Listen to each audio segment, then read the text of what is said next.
কলকাতা থেকে গ্রেফতার তৌসিফ বাদশা। পাটনায় গ্যাংস্টার খুনে মূল অভিযুক্ত হচ্ছে তৌসিফ। কলকাতা পুলিশ, কলকাতা এসটিএফ, বিহার পুলিশের যৌথ অভিযান, আর এই যৌথ অভিযানে গ্রেফতার হয়েছে তৌসিফ। আনন্দপুর থেকে গ্রেফতার করা হয়েছে তৌসিফের ভাইকে। আর তৌসিফের ভাই চিকিৎসার অজুহাতে নাকি এখানে ঘর ভাড়া, অর্থাৎ এই কলকাতার আনাচে কানাচে যখন তখন এভাবে দুষ্কৃতীদের খোঁজ মিলছে এবং তারা এখানে ডেরা বানিয়ে রেখেছে। অপরাধ করার প্রবণতা বাড়ছে, বারবার এই অপরাধের ছবিও পাওয়া যাচ্ছে, কিন্তু সেখানে পুলিশের ভূমিকা নিয়ে প্রশ্ন উঠছে বারবার। কেন এত কিছুর পরেও ঘুম ভাঙছে না পুলিশের? কেন এগুলো কোনো রকম ভাবে দমন করা যাচ্ছে না? কারণ যে শুট আউটের ঘটনা ঘটলো সেখানে কিন্তু বিহার পুলিশ আগে খবর দেয় এবং তারপরে তৎপরতা নজরে আসে রাজ্যের পুলিশের। কলকাতা থেকে গ্রেফতার করা হলো তৌসিফ বাদশার। পাটনায় গ্যাংস্টার খুনে মূল অভিযুক্ত তৌসিফ। কলকাতা পুলিশ, কলকাতা এসটিএফ এবং বিহার পুলিশের মধ্যে যৌথ অভিযান, এবং সেই যৌথ অভিযানে গ্রেফতার করা হয়েছে তৌসিফকে। আনন্দপুর থেকে গ্রেফতার করা হয় তৌসিফের ভাইকে। এই মুহূর্তে সৈকত রয়েছেন আমাদের সৈকত। কলকাতা থেকে গ্রেফতার করা তৌসিফ বাদশাকে, এবং যেমন জানতে পাচ্ছি চিকিৎসার কারণ দেখে ভাইয়ের চিকিৎসার জন্য এখানে আসা। মানে কলকাতার আনাচে কানাচে যখন তখন দুষ্কৃতীরা তাদের একেবারে ডেরা করে রাখছে, এই কলকাতাকে একটা সেফ হোম বানিয়ে রাখছে দুষ্কৃতীরা।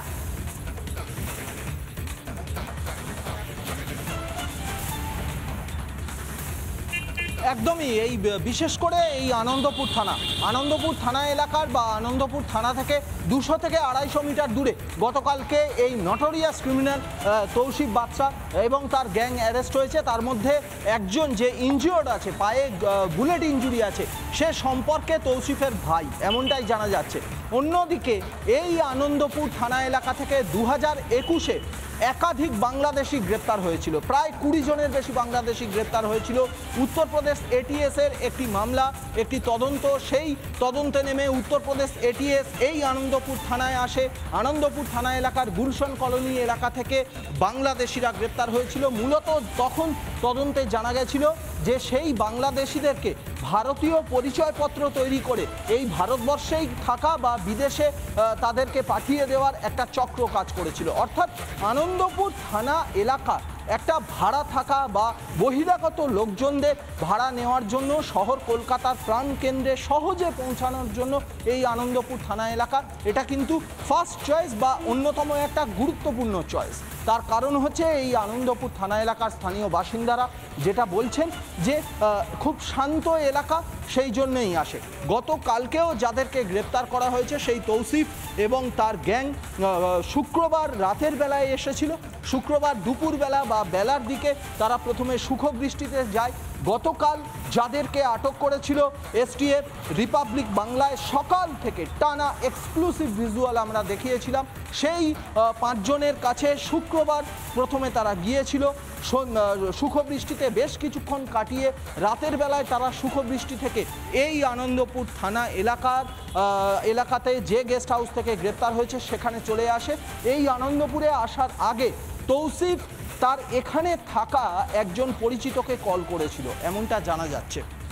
অর্থাৎ সহজে ঘর ভাড়া পাওয়া যায় বা সহজে ঘর ভাড়া পাওয়ার জন্যই কিন্তু সে ফোন করেছিল। এবং তারপরে শুক্রবার রাত, শনিবার গোটা দিন পেরিয়ে গেছে, ঘাপটি মেরে লুকিয়েছিল এই তৌসিফ এবং তার সঙ্গী সাথীরা। রবিবার অ্যারেস্ট হওয়ার আগের মুহূর্ত, অর্থাৎ বিকাল থেকে যখন পুলিশের অভিযান শুরু হয় তার আগে অবধি, অর্থাৎ প্রায় 1.5 থেকে 2 দিন কিন্তু একদম চুপচাপ লুকিয়েছিল এই তৌসিফ। অবশেষে গ্রেপ্তার হয়েছে। বিহার পুলিশ ইতিমধ্যেই আনন্দপুর থানায় এসেছে।